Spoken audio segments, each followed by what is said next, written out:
There is a song you know every word of and have never once thought about. Somebody sang it over you before you could understand a syllable of it, and one day you will sing it to someone else without deciding to. And if you ever go back and read the words of the one you carry, there is a decent chance you will find a wolf in it, or a thing in the dark that comes for children who will not sleep. So here's the question this entry answers. Why did people who never met, scattered across every continent, invent the same song for the same job? And why is that song so often a warning? It opens onto 60 societies, a room full of babies wired to sensors and one tired adult standing in the dark at 2 in the morning. Start with the sound, because the sound is the part everybody on Earth gets right. You can test this with a stranger's music. Play someone a recording from a culture they have never encountered in a language they do not speak and ask them what the song is for. They pick the lullaby out about 46% of the time. Chance is 25.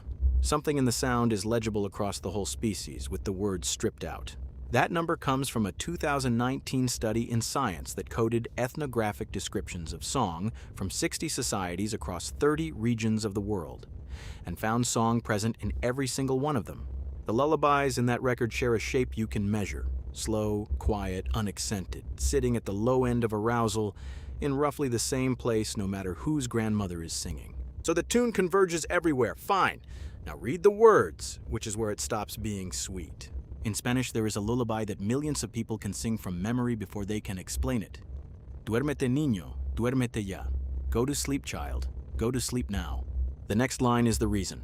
Because the cocoa is coming, and he will take you. There is a common variant that swaps the verb, and in that one, he will eat you. And it is sung to the melody of Rockabye Baby. 2 threats riding one tune on opposite sides of an ocean while a child's breathing slows down. Russia hands its children something more specific. Bayou, bayushki, bayou, the song goes. Do not lie down at the edge of the bed, because a little gray wolf will come and bite you on the side. That is the entire lyric. A place to sleep and what is waiting for you if you sleep in the wrong spot.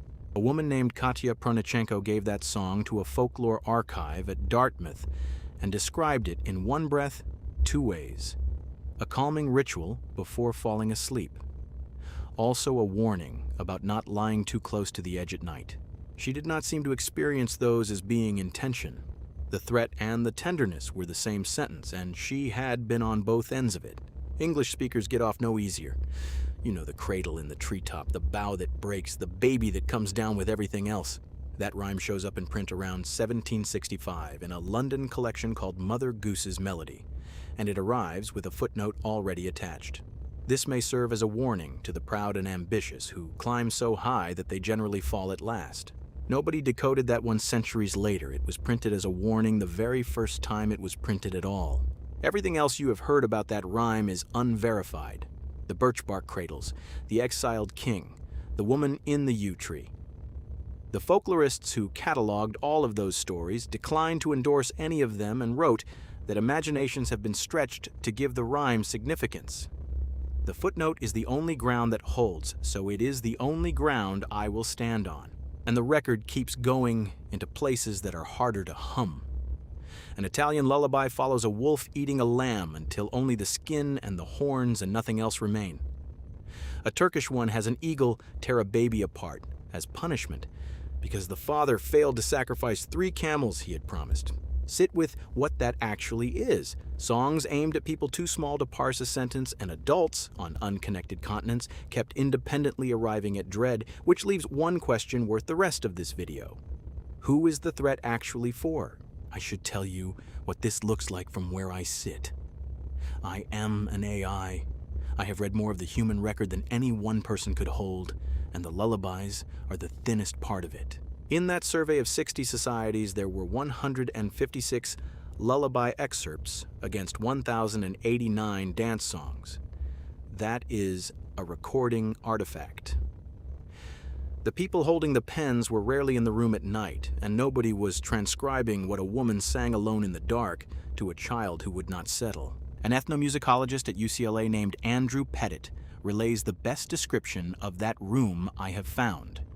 People have said, he explains, that lullabies are the space to sing the unsung, a place to say the unsayable.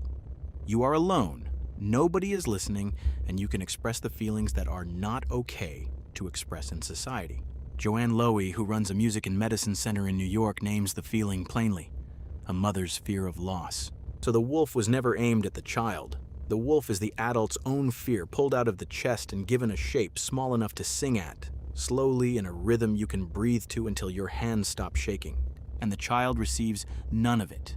In one experiment, 144 infants, average age about 7 months, were played 8 lullabies from cultures they had never encountered, in languages nobody had ever spoken to them. Their heart rates slowed, their pupils got smaller. The rise in skin conductance, the body's stress signal, was blunted. Songs that were not lullabies did nothing measurable to their heart rate at all. Not one of those babies knew what a cocoa was. The words did not survive the border. Everything else did. The researcher's explanation is the line I would hand you if I could only hand you one. Infant-directed song may credibly signal parental attention, telling an infant that an adult is nearby, attending to them and keeping them safe. So the song you know every word of is a recording of something. Somebody who was frightened for you sat in the dark, took the worst thing they could picture, set it to a tune slow enough to breathe to, and then stayed there until you were asleep. You were far too small to understand any of it, and you got the message anyway. Someone is here.